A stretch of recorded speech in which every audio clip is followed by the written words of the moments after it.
Hello everyone, welcome back to our channel Gyan lab once again.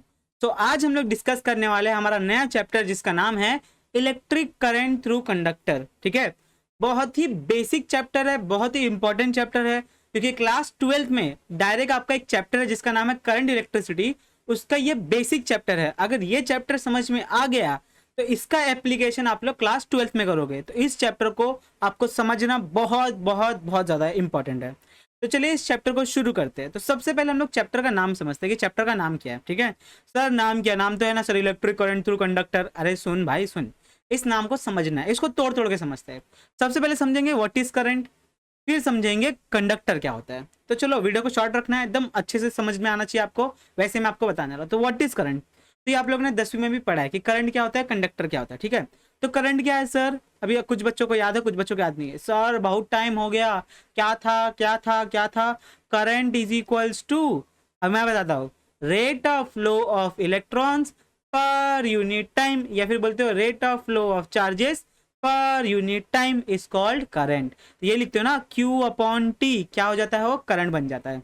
तो यही बात आ गई ना। अब ये तो करंट का फॉर्मूला हो गया कि अगर हमारे पास एक कंडक्टर है, क्या है सर? एक कंडक्टर है, उस कंडक्टर में क्या होते हैं सर? बहुत सारे फ्री इलेक्ट्रॉन्स होते हैं। क्या होते हैं उस कंडक्टर में? बहुत सारे फ्री इलेक्ट्रॉन्स होते हैं। तो जब भी यहां से अगर आप लोगों ने कोई बैटरी लगा दी, कोई वोल्टेज अप्लाई कर दिया, तो क्या होगा? इसमें से करंट फ्लो करेगा। ये क्या करेगा? बैटरी क्या है? एक सोर्स है ना, एनर्जी का सोर्स, जो क्या करेगा? अपने इलेक्ट्रॉन्स को पुश करेगा। और जैसे हमारे इलेक्ट्रॉन्स पुश करना स्टार्ट हो जाएंगे, वैसे क्या प्रोड्यूस हो जाएगा? करंट प्रोड्यूस हो जाएगा। तो फ्लो ऑफ चार्जेस को हम लोग बोलते हैं current, flow of charges per unit time को हम लोग बोलते हैं करंट। दिमाग में फिक्स हो गया एकदम पक्की बात। अभी ध्यान से समझो कि सर यहाँ पर ये तो हम लोग ने करंट की बात कर ली कि जब अपना इलेक्ट्रॉन से अभी चार्ज चलेंगे तभी करंट बनेगा, अगर चार्ज रुके होंगे तो करंट नहीं बनेगा। अभी सेकंड सर, कंडक्टर के बारे में। तो सर यहाँ पर कंडक्टर तो आपने बता दिया कि व्हाट इज कंडक्टर। कंडक्टर मतलब ऐसी चीज जो इलेक्ट्रिसिटी को कंडक्ट कर सके, या फिर ऐसी चीज जिसमें बहुत सारे फ्री इलेक्ट्रॉन्स हो। क्या हो? फ्री इलेक्ट्रॉन्स हो। तो सर फ्री इलेक्ट्रॉन्स का डेफिनेशन क्या है सर? फ्री इलेक्ट्रॉन्स मतलब क्या सर? अभी ध्यान से सुनना। अच्छा, हम लोगों ने एटम पढ़ा है क्लास 8 में, 9 में, 10 में। ठीक है, हमने क्या पढ़ा था? एटम। एक एटम क्या होता है सर? बताओ, बोलो बोलो बोलो। एक एटम क्या होता है? जिसमें बीच में होता है न्यूक्लियस, न्यूक्लियस में सारे अपने पॉजिटिव चार्जेस होते हैं, उसके अगल बगल में होते हैं इलेक्ट्रॉन्स। क्या होते हैं सर? इलेक्ट्रॉन्स होते हैं। बहुत सारे शेल्स होते हैं, उन शेल्स में हमारे क्या होते हैं? बहुत सारे इलेक्ट्रॉन्स होते हैं। क्या होते हैं? इलेक्ट्रॉन्स होते हैं। अभी ध्यान से मुझे बताना, ध्यान से समझना, और कि एटम में जो उनके न्यूक्लियस के पास जो इलेक्ट्रॉन्स होते हैं ना, वो इलेक्ट्रॉन उनके बीच में, न्यूक्लियस और इलेक्ट्रॉन के बीच में जो फोर्स होती है, फोर्स ऑफ अट्रैक्शन, वो बहुत ही ज्यादा स्ट्रांग होती है। क्यों? क्योंकि न्यूक्लियस और पहले शेल, पहला शेल जो है ना, आपने को पढ़ा ना MnL के शेल्स, तो जो सबसे नजदीक वाला शेल होगा उसके इलेक्ट्रॉन और न्यूक्लियस दोनों एकदम नजदीक है। अगर दोनों एकदम नजदीक होंगे तो क्या होगा सर? दोनों के बीच में फोर्स ऑफ अट्रैक्शन बहुत ही ज्यादा स्ट्रांग होगा, पहली बात। दूसरी बात, जैसे ही जैसे आप लोग शेल, जैसे जैसे आप लोग शेल चेंज कर रहे हो, न्यूक्लियस से दूर चलते जा रहे हो, दूर चलते जा रहे हो, तो हो क्या रहा है? आपका इस इलेक्ट्रॉन का और इस न्यूक्लियस का डिस्टेंस बढ़ते गया, तो फोर्स ऑफ अट्रैक्शन कम होते गया। फोर्स ऑफ अट्रैक्शन कम हो गया, इसका मतलब क्या है? कि जो आउटर मोस्ट शेल के, जो आउटर मोस्ट शेल होता है, उसके इलेक्ट्रॉन्स हम लोग इजीली उनके शेल में से निकाल सकते हैं। तो यही एटम्स यहाँ पर प्रेजेंट होते हैं। और फ्री इलेक्ट्रॉन्स हम लोग किसको बोलते हैं? जो एटम के आउटर मोस्ट ऑर्बिट में जो इलेक्ट्रॉन्स प्रेजेंट होते हैं, क्या होते हैं? इलेक्ट्रॉन्स प्रेजेंट होते हैं, वो इलेक्ट्रॉन्स को हम लोग इजीली बाहर निकाल सकते हैं। थोड़ी सी भी एनर्जी दो, वो अपना ऑर्बिट छोड़ के बाहर आ जाते हैं। और इन्हीं को हम बोलते हैं फ्री इलेक्ट्रॉन्स। क्या बोलते हैं? Free electrons. समझ में आ गई बात? ठीक है, तो यही जो वैलेंस इलेक्ट्रॉन्स है, यही हमारे क्या बन जाते हैं? Free electrons. ठीक है, तो यही था कॉन्सेप्ट कि जो सबसे आउटर मोस्ट ऑर्बिट में रहते हैं इलेक्ट्रॉन्स, उनको हम लोग इजीली निकाल सकते हैं थोड़ी सी भी एनर्जी देके, और वो क्या बन जाते हैं? अपने फ्री इलेक्ट्रॉन्स बन जाते हैं। तो सर जो यहाँ पर जो एकदम अच्छे से उनके साथ टाइटली बाउंड रहते हैं न्यूक्लियस के साथ, उनको क्या बोलते हैं? उनको हम बोलते हैं बाउंड चार्ज। क्या बोलते हैं? Bound charge. बाउंड चार्ज मतलब एक दूसरे से टाइटली बंधे हुए। फ्री चार्ज मतलब क्या? जो शेल के आउटर ऑर्बिट में है, शेल के आउटर ऑर्बिट में है, जिनको हम लोग इजीली निकाल सकते हैं। क्लियर है? तो कंडक्टर में क्या होते हैं? बहुत सारे फ्री इलेक्ट्रॉन्स रहते हैं which are ready for conduction, जो तैयारी है कि भाई मुझे थोड़ी सी एनर्जी दो, मैं भाग रहा हूँ, मैं भाग रहा हूँ, मैं भाग रहा हूँ। तो दोनों वर्ड का मतलब समझ में आ गया, और यही आपके इंट्रोडक्शन में लिख के दिया है। तो पहले चैप्टर का नाम समझ में आ गया, हम लोग क्या पढ़ने वाले? Electric current through conductor. Through हवा पानी ये नहीं है। कहाँ से फ्लो करेगा करंट? कंडक्टर में से ही फ्लो करेगा। तो कंडक्टर्स क्या क्या होते हैं? सारे के सारे मेटल्स। आपने पीरियोडिक टेबल पढ़ा होगा, पीरियोडिक टेबल में जितने भी मेटल्स है, एल्यूमिनियम, कॉपर, गोल्ड, सिल्वर, ये सारे क्या है? मेटल्स है। और वो सारे क्या है? कंडक्टर्स है। कुछ कंडक्टर्स गुड है, कुछ कंडक्टर बैड है। ठीक है, चलो आगे चलते हैं। तो ये हो गया आपका बेसिक। अभी यही बेसिक में हम लोग का पहला पॉइंट चालू होता है 11.1 करंट। तो व्हाट इज करंट? तो करंट यहाँ पर देखो मैंने लिख के दे दिया ऑलरेडी, तो ध्यान से सुनना। अभी मैं आपको बताते जाता हूँ। यहाँ पर मैं ले लूँ पॉइंटर, ठीक है, हाईलाइटर ले लेते हैं। ओके, तो अभी देखो क्या बोला गया, करंट। करंट है हमारे पास। तो करंट क्या होता है? It is defined as rate of flow of charges per unit time is called current. Definition मिल गया। डेफिनेशन से हम लोग ने फॉर्मूला बना लिया। Q अपॉन टी को क्या बोलते हैं? करंट बोलते हैं। अभी I मतलब करंट, Q मतलब चार्ज, T मतलब टाइम। क्लियर? अभी करंट की यूनिट क्या होती है? अरे सर ये तो बच्चा बच्चा बता देगा। करंट का यूनिट क्या होता है? एम्पियर्स। क्या होता है? एम्पियर्स। अच्छा, मुझे एम्पियर्स नहीं चाहिए, मुझे बताओ MKS सिस्टम यूनिट बताओ, क्या होता है यूनिट? बोलो। तो भैया चलो ठीक है, करंट का था एम्पियर, चार्ज की यूनिट क्या है? कूलम। चार्ज की यूनिट क्या है? कूलम। टाइम की यूनिट क्या है? क्या है टाइम की यूनिट? सेकेंड्स। बराबर है। तो अभी मुझे बताओ कि भैया क्या आएगा? मुझे एम्पियर नहीं चाहिए, मुझे एम्पियर नहीं चाहिए, एम्पियर नको। बोला काय देणार? एम्पियर नहीं चाहिए यूनिट, दूसरा यूनिट बताओ, क्या दोगे बताओ? जल्दी जल्दी जल्दी। अरे इजी है रे, इजी है, पहला चैप्टर नहीं पढ़ा? जाके पढ़ो, इसी चैनल पे आपको मिल जाएगी। ठीक है, तो चार्ज की यूनिट क्या होती है सर? कूलम। क्या होती है सर? कूलम। और टाइम की यूनिट सेकेंड्स। तो कूलम पर सेकेंड भी एक यूनिट है, किसकी? मेरी? आपकी? नहीं, किसकी? करंट की। समझ में आई बात? अभी फिर से एक और पॉइंट सुनो। यहाँ पे देखो मैंने लिखा है current flows, the flow of current, यहाँ पे लिख देता हूँ, the flow of current is opposite to that of flow of electrons. मतलब सर क्या बोले सर? कुछ समझा नहीं सर। सुनो, मान लो आपके पास ये कंडक्टर है, मान लो आपके पास एक कंडक्टर है, इसके अंदर बहुत सारे हमारे पास इलेक्ट्रॉन्स है। क्या है? बहुत सारे इलेक्ट्रॉन्स है। ये हमारी बैटरी, ये हमारी बैटरी, बहुत सारे हमारे पास यहाँ पर इलेक्ट्रॉन्स है। अभी क्या होगा सर? बैटरी में से पॉजिटिव से निकलेगा करंट। अभी आपको पता है ना करंट कहाँ से कहाँ फ्लो करता है? Current flows from higher potential to lower potential, या फिर बोल सकते हो flows from positive to negative. अभी ध्यान से दुखना, दुखना क्या होता है सर? सुनना, ध्यान से सुनना। Plus plus plus plus plus plus plus यहाँ पर, माइनस माइनस माइनस माइनस यहाँ पर। अभी देखो क्या बचा सर? प्लस यहाँ पर आ गया, माइनस यहाँ पर आ गया। इलेक्ट्रॉन्स कैसे होते हैं sir? Electrons are negatively charge. सबको पता है ना इलेक्ट्रॉन्स क्या होते हैं? नेगेटिव चार्ज होते हैं ना। यस सर, नेगेटिव चार्ज होते हैं। अभी मुझे बताओ, यहाँ पर है पॉजिटिव, यहाँ पर है नेगेटिव, तो इलेक्ट्रॉन्स कहाँ पर जाएंगे? इलेक्ट्रॉन्स पॉजिटिव की तरफ जाएंगे कि नहीं जाएंगे? तो होता क्या है, ध्यान से सुनना। जैसे ही आप लोग ने वोल्टेज अप्लाई किया, यहाँ पर नेगेटिव सप्लाई आ गया, लोअर पोटेंशियल, तो ये नेगेटिव नेगेटिव क्या करते हैं? रिपेल करते हैं। तो यहाँ से ये इसको धक्का देता है, किसको? मुझे नहीं, इलेक्ट्रॉन को। बोलो समझा? नहीं समझा? इलेक्ट्रॉन्स को धक्का दे रहे हैं, और इलेक्ट्रॉन्स को कौन पकड़ रहा है? पॉजिटिव चार्ज, क्योंकि positive negative attract each other, negative negative ripple each other. बोलो इतनी बात समझ में आई? पक्का? बहुत बढ़िया। तो यहीं पे देखो ना, करंट ऐसा फ्लो कर रहा है, करंट देखो ऐसे जाएगा ना, यहाँ से करंट गया, यहाँ से गया, यहाँ पे आया फिर से। तो current flows from positive to negative, but electrons flows from negative to positive. तो यही मैंने सेंटेंस लिख के दिया है, देखो, current flows in the opposite to the that of flow of electrons. तो करंट कैसे फ्लो करता है? Opposite to that of electrons. चलिए आगे चलते हैं। अभी देखो, मान लो आपको एकदम छोटे टाइम के लिए सारी चीजें समझनी है। छोटा टाइम मतलब सर क्या? डेल टी, मतलब छोटा सा टाइम। मान लो आपको सिर्फ 0.1 सेकेंड लग रहा है, तो 0.1 सेकेंड में यहां से देखो, ये मैंने लाइन बनाई, दिख रहा है सबको? इस लाइन से कितने इलेक्ट्रॉन्स पास हो सकते हैं 0.1 सेकेंड में? सोच के बोलना आंसर। 0.1 सेकेंड में पहले कितना था? 0 था, फिर कितना हुआ सेकेंड? 0.1। तो 0.1 सेकेंड्स में कितने इलेक्ट्रॉन, कितने चार्जेस जा सकते हैं? तो भैया थोड़े से चार्जेस जाएंगे ना, कितने जाएंगे? थोड़े से चार्जेस। तो यहाँ पर हम लोग क्या बोलेंगे? 0.1 सेकेंड्स में एक या दो चार्ज निकल पाएगा, या फिर तीन या चार चार्ज निकल पाएगा। लेकिन चार्जेस तो बहुत सारे होते हैं। कितने होते हैं? बहुत सारे होते हैं। तो उसी को लेके अगर आपकी जब चीजें आप लोग जब छोटे लेवल पे पढ़ते हो ना, तो उसको हम लोग डेल के फॉर्म में लिख सकते हैं। तो यहाँ पर बोला क्या गया है, ये देखो ये नया फॉर्मूला आपके बुक में दिया है, इसको आप लोग को थोड़ा सा और आराम आराम से आपको समझ में आएगा। चैप्टर नंबर 2 पढ़ा है तो आपको ये समझ में आता होगा।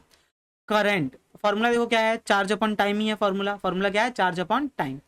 तो पढ़ते कैसे है, current is equals to limit del t tends to zero. मतलब क्या, ये जो टाइम है वो जीरो बनने की कोशिश कर रहा है, जीरो बनने की कोशिश कर रहा है, लेकिन जीरो बन रहा है क्या, नहीं, बहुत छोटा है। तो अगर बहुत छोटा है तो चार्जेस भी बहुत कम होंगे, तो इसको हम लोग ऐसे लिख सकते हैं। ठीक है, तो ये पूरा क्या रिप्रेजेंट कर रहा है, ये पूरा मुझे बताता है कि limit del t tends to zero del q upon del t, कि छोटे से टाइम में क्या क्या होने वाली है ये कहानी में बता रहा है। या तो तुम ऐसे लिख सकते हो या फिर तुम लोग लिख सकते हो डिफरेंशियल के फॉर्म में। ठीक है, डिफरेंशिएशन पढ़ा है ना, डिफरेंशिएशन, यस, डेरिवेटिव लेते हो। तो यहाँ पे इसको क्या पढ़ते हैं, rate of change of charge with respect to time, इसको ऐसे पढ़ते हैं। या फिर क्या पढ़ते हैं, derivative of q with respect to derivative with respect to time t, ऐसे भी हम लोग इसको रीड करते हैं। तो ये एक तरीके का फॉर्मूला है जो आप लोग आगे जाके समझोगे कि कैसे यूज करना है अपने को। ठीक है, अब यहाँ पर कुछ फैक्ट्स दिए, ये फैक्ट्स को ध्यान से समझो। देखो आपके टेक्स्ट बुक में अगर आप देख रहे हो, सबसे पहला फैक्ट क्या दिया है कि जो लाइटनिंग होती है, जो जो बिजली बिजली गिरती है, उसमें 10,000 से ज़्यादा, ठीक है, जब 10,000 तक करंट होता है। आपके घर में कितना करंट आता है, आपके घर में फ्यू एम्पियर्स करंट आता है। फ्यू मतलब 5 भी हो सकता है, 1 भी हो सकता है, 10 भी हो सकता है, 15 भी हो सकता है। और जो आप लोग मोबाइल फ़ोन यूज़ करते हो, ठीक है, जो आप लोग डिवाइसेस यूज़ करते हो ना जिसमें करंट, ये अपना यहाँ पर आप लोग लिख सकते हो इलेक्ट्रॉनिक्स डिवाइस, इलेक्ट्रॉनिक्स डिवाइसेस। तो ये डिवाइसेस क्या होते हैं सर, ये डिवाइसेस बहुत कम करंट लेते हैं। क्या करते हैं सर, बहुत कम करंट लेते हैं। बोलो समझ में आ गया, यस। फिर उसके बाद में मेटल के बारे में, फिर से वो कंडक्टर के बारे में पढ़ना है। कंडक्टर में क्या होता है, there are free electrons available for conduction. तो कंडक्शन किसके जैसे होता है, फ्री इलेक्ट्रॉन्स के जैसे होता है। फ्री इलेक्ट्रॉन्स, या फिर आपके बुक में लिखा होगा फ्री चार्जेस, क्या लिखा होगा, फ्री चार्जेस। तो फ्री इलेक्ट्रॉन बोलो चाहे फ्री चार्जेस बोलो, ठीक है। Conduction take place due to free charges known as electrons. तो देखो मैंने लिख के भी दे दिया है, तो आपको समझ में आ गई बात। तो आपकी यहाँ पर 2 टॉपिक खत्म होते हैं। अभी हम लोग नेक्स्ट टॉपिक चालू करेंगे जिसको हम लोग बोलेंगे ड्रिफ्ट स्पीड। क्या बोलेंगे सर, ड्रिफ्ट स्पीड। तो चलो मिलते हैं ड्रिफ्ट स्पीड वाले टॉपिक में। चलो तो चलिए स्टार्ट करते हैं ड्रिफ्ट वेलोसिटी के साथ या फिर ड्रिफ्ट स्पीड के साथ। तो हमारी महाराष्ट्र की बुक में यहाँ पर टॉपिक लिखा गया है ड्रिफ्ट स्पीड, ठीक है। तो इसको समझते हैं। तो सबसे पहले देखो मैंने यहाँ पर कुछ लिख के दे दिया है, तो मैं आपको सब कुछ समझाता हूँ नेक्स्ट पेज पे, तो ध्यान से सुनना भी। देखो मान लो आपके पास एक कंडक्टर है, क्या आपके पास एक कंडक्टर है, बराबर। इस कंडक्टर में बहुत सारे इलेक्ट्रॉन्स है। क्या है सर, बहुत सारे इलेक्ट्रॉन्स है, ठीक है। इन इलेक्ट्रॉन्स को हमने कनेक्ट किया एक बैटरी के साथ। किसके साथ कनेक्ट किया, एक बैटरी के साथ, वोल्टेज V। अभी मुझे बताओ डायरेक्शन क्या क्या होगा, हमें फाइंड आउट क्या करना है, drift speed. Sir drift speed मतलब क्या, अभी ध्यान से सुनना। हमें पता है कि हमारे पास एक कंडक्टर है, उस कंडक्टर में बहुत सारे इलेक्ट्रॉन्स होते हैं जो कि अपने आप यहाँ वहाँ स्टार्टिंग में मूव करते रहते हैं। क्या करते रहते हैं, यहाँ वहाँ मूव करते रहते हैं, जिनको हम बोलते हैं रैंडम मोशन। जिनको हम क्या बोलते हैं, रैंडम मोशन, ठीक है। तो ध्यान से समझ लेना कि random motion of electrons, net random motion of electrons is equals to 0। मतलब अगर आप लोग टोटल निकाल लोगे इनका मोशन तो कितना मिलेगा आपको, 0 मिलेगा। अभी ध्यान से समझना कि मान लो आपके पास एक कंडक्टर है, उसमें इलेक्ट्रॉन्स यहाँ वहाँ ऐसे भाग रहे हैं। मान लो उसको मैंने बैटरी से कनेक्ट कर दिया और बैटरी चालू कर दी। तो जैसे ही मैंने बैटरी चालू की, मान लो एक इलेक्ट्रॉन अपना यहाँ जा रहा था, कहाँ जा रहा था, यहाँ जा रहा था, यहाँ जा रहा था। तो क्या करेगा वो, फटाक से अपने आप को टर्न करना पड़ेगा उसको। क्यों टर्न करना पड़ेगा सर, क्योंकि उसको एक स्पेसिफिक डायरेक्शन में मूव करना पड़ता है। क्या करना पड़ता है, उसको एक स्पेसिफिक डायरेक्शन में मूव करना पड़ता है। तो एकदम से क्या करेगा, अगर उसको एकदम से ऐसा घसीट के लेके आओगे तो क्या करेगा, वो ड्रिफ्ट मारेगा। आपने देखा होगा गाड़ी कैसे ड्रिफ्ट मारी जाती है, ठीक है। अब इसका एक और एग्जांपल आप लोग समझ सकते हो कि आपकी मम्मी और आप जब छोटे थे, आप देखते रहोगे छोटे छोटे बच्चे कि वो छोटे छोटे बच्चे बाहर भाग जाते हैं, ठीक है, बार बार भाग जाते बाहर। फिर उनकी मम्मी उनके पीछे पीछे भागती है, पकड़ पकड़ पकड़। तो फिर क्या करते हैं, बच्चा भाग रहा है, मम्मी पकड़ के, फिर मम्मी उसके कॉलर को ऐसे पकड़ती है पीछे से और फिर उसको घसीटते हुए लेके जा रही है। लेकिन बच्चा जाता है कि नहीं जाता है, वो अपोज करता है। तो ये बच्चा कौन है, इलेक्ट्रॉन। ये मम्मी कौन है, ये वोल्टेज है जो अपन अप्लाई कर रहे हैं, ठीक है। तो ये अप्लाई किया, वोल्टेज अप्लाई किया, तो वोल्टेज अप्लाई करने की जगह पे क्या होगा, आपको एक पर्टिकुलर डायरेक्शन में ड्रिफ्ट किया जाएगा। क्या जाएगा, ड्रिफ्ट किया जाएगा। तो उसी को हम लोग क्या बोलते हैं, ड्रिफ्ट वेलोसिटी। क्या बोलते हैं, ड्रिफ्ट वेलोसिटी। तो आई होप्स आपको ये मेरा फालतू एग्जाम्पल समझ में आएगा होगा, ठीक है। अभी आगे चलते हैं, आगे होगा क्या होता है, आ गया होगा, ठीक है। तो इसी के बारे में हम लोग डिस्कस करने वाले हैं। तभी ध्यान से सुना। हमें सबसे पहली बात ये तो पता चल गया कि ये पॉजिटिव है, तो यहाँ पर पॉजिटिव आएगा, यहाँ पर नेगेटिव आएगा। ओके सर, अभी मुझे बताओ इलेक्ट्रॉन्स कहाँ भागेंगे, इलेक्ट्रॉन्स का डायरेक्शन ये होगा, electrons flows in negative direction to positive direction. Current का डायरेक्शन क्या होगा, करंट ऐसे फ्लो करेगा, करंट आई बराबर है वोल्टेज अप्लाई किया, तो वोल्टेज अप्लाई की वजह से हमारी इलेक्ट्रिक फील्ड बनेगी। वो इलेक्ट्रिक फील्ड कहाँ से कहाँ जाती है, वो भी जाती है पॉजिटिव से नेगेटिव की तरफ, तो उसको भी मैं यहाँ पर बना देता हूँ इलेक्ट्रिक फील्ड ई। अभी हमने मान लिया कि इसकी कंडक्टर की लेंथ कितनी है, कंडक्टर की लेंथ है एल, कितनी है एल है। क्रॉस सेक्शन एरिया कितना है, क्रॉस सेक्शन एरिया है ए, देखो मेरा पूरा रब हो गया, और क्रॉस सेक्शन एरिया कितना है ए। और कुछ बचा है क्या सर, नहीं। अभी ध्यान से सुनना, ये हो गया, देखो इलेक्ट्रॉन्स यहाँ भाग रहे हैं तो ड्रिफ्ट वेलोसिटी भी कहाँ भागेगी, ड्रिफ्ट वेलोसिटी भी इस डायरेक्शन में होगी, ठीक है। लेंथ ले लिया, ड्रिफ्ट वेलोसिटी हो गया, करंट हो गया, इलेक्ट्रिक फील्ड, ये क्या है इलेक्ट्रिक फील्ड। इलेक्ट्रिक फील्ड का डायरेक्शन क्या होता है, positive to negative, positive to negative, clear है। तो अभी इसके बारे में हम लोग डिस्कस करेंगे, ध्यान से देखना।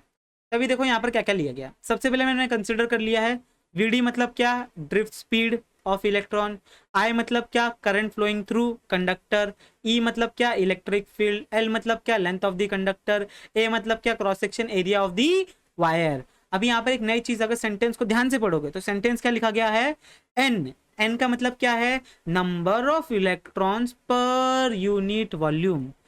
एन क्या बोला गया है, number of electrons per unit volume of the conductor, volume of the wire, यहां पे लिख देता हूं volume of the wire, volume of wire.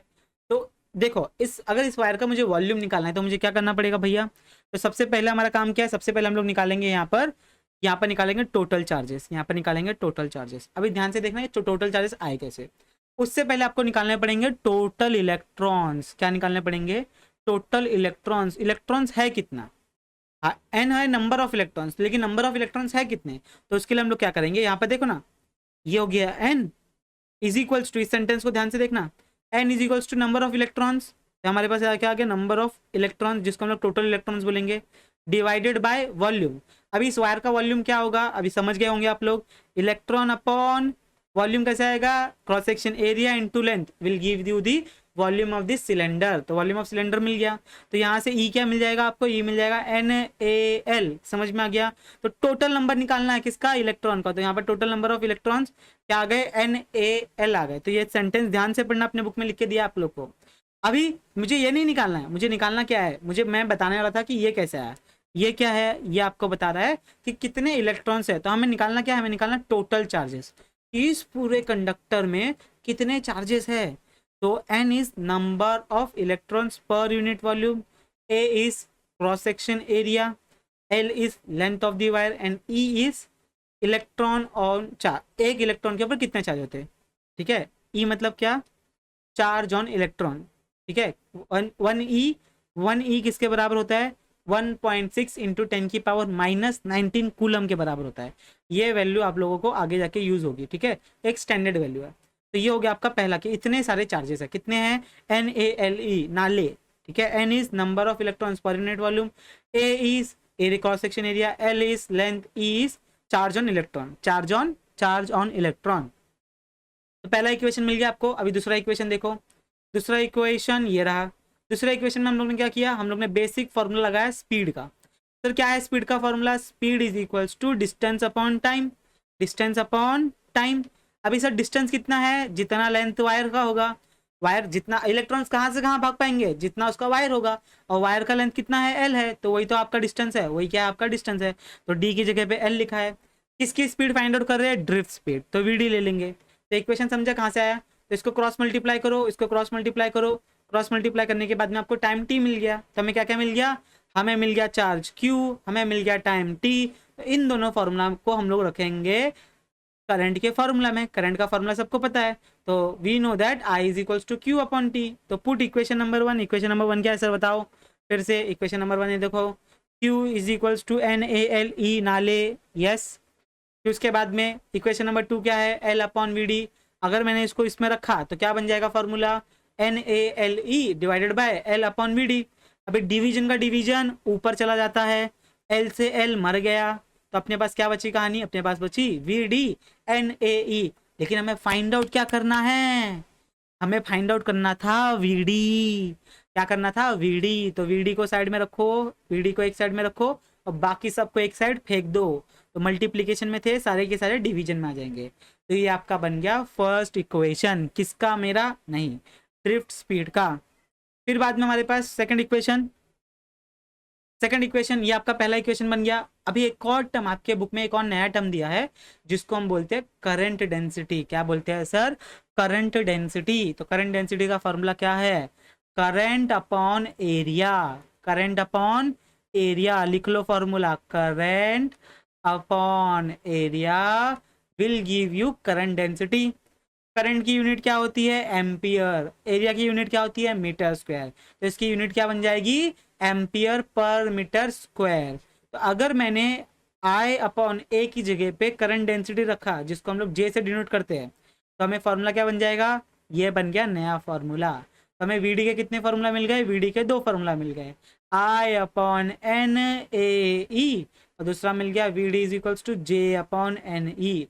और इन दोनों के ऊपर आपको एक एक क्वेश्चन दिए हैं, जो है example number 11.1 and example number 11.2। ये एग्जाम्पल अभी आपको सॉल्व करने हैं, ठीक है। तो आई होप सो आज का टॉपिक समझ में आ गया होगा। आज के टॉपिक में हम लोग ने क्या क्या पढ़ा? हम लोग ने पढ़ा what is current, yes, what is conductor, उसकी कहानी पढ़ी, फ्री इलेक्ट्रॉन्स मतलब क्या, बाउंड इलेक्ट्रॉन्स मतलब क्या, और फिर हमने पढ़ा ड्रिफ्ट स्पीड। क्या पढ़ा? Drift speed. क्लियर है इतना? अब बाकी का हम लोग नेक्स्ट लेक्चर में पढ़ेंगे, ठीक है। तो ये फटाफट रिवाइज करना। होमवर्क मैंने आपको दिया, होमवर्क क्या था आपका? एग्जाम्पल नंबर 11.1 एंड 11.2, दोनों में से कोई कोई एक एक फॉर्मूला आपको लगाना है, वैल्यू पुटअप करना है, सॉल्व करना है। तो आई होप्स आपको ये लेक्चर समझ में आ गया होगा। समझ में नहीं आया तो कुछ भी है, क्या बोल रहा हूँ मैं, अगर समझ में नहीं आया तो कमेंट करके डाउट पूछ लेना, ठीक है। बाकी मिलते हैं next time. Bye everyone, take care.